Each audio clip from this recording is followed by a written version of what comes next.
Mani Seka kiracano agikomagura mani gukikuza kiri kwidu Kinyarwanda numva igifaransa igiswahili icyongereza gitarwuye ibindi ni byose ndabyumva mani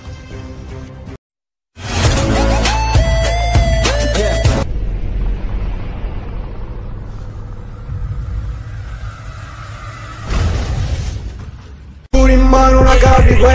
ni wowe naremewe kandi ndi muri wowe bora ngushimira kuko uri manu nagabiwe ni wowe gunta ni wowe shaka ni wowe mbona gatuza yagukuda bitavugwa wabereye bw'umutima te nawe tudaberanye te nawe tudakudanye te nawe tukibaruka kuko nakoga amadari ni wowe mbera hundari maze ukatita imirari nyenye ni muri kaswari idaje ugufasha muvanti nagukuja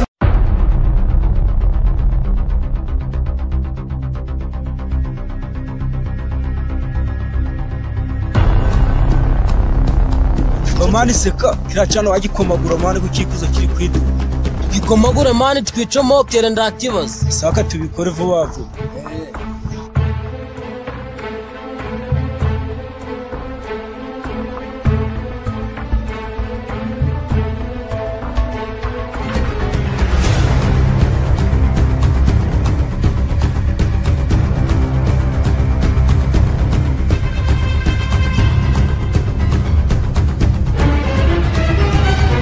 bitesha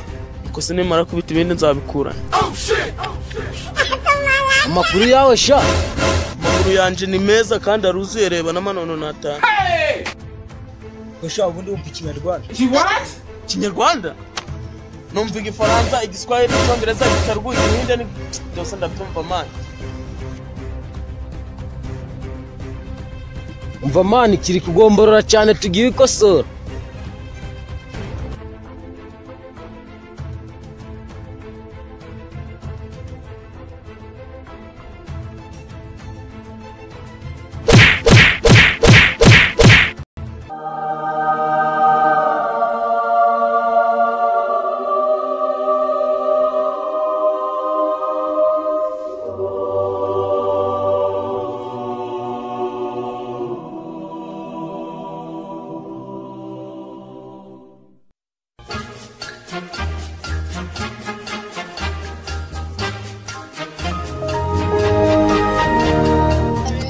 Mani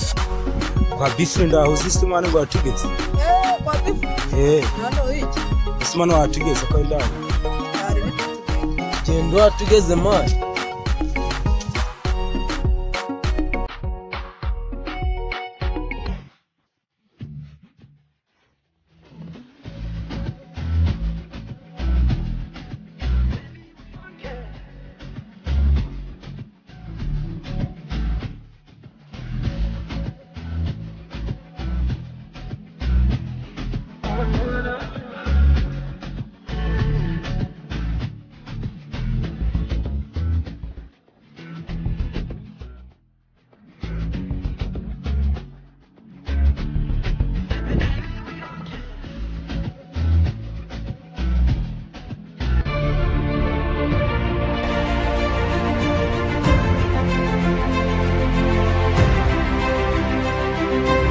mani ubundi ino quartier urayizi mani ndabwo nyizi Imana ariko gusa narayibyiwe tu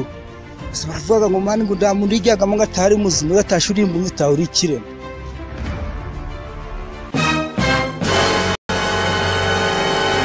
Motherfucker.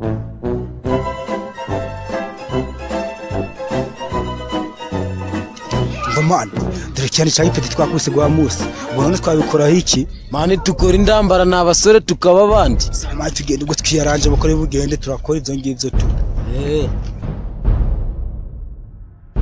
Mama kubu kwame hano vipi mani sinigeze kukubwira ko nakubiswe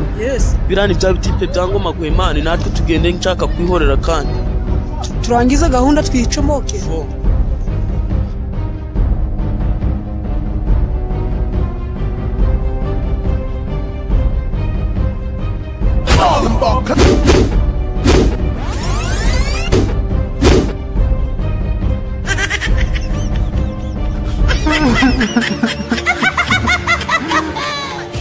yashacanye mwe mwanguse muziko ndakirengera mfite ko ndazihorera mane twe twasinze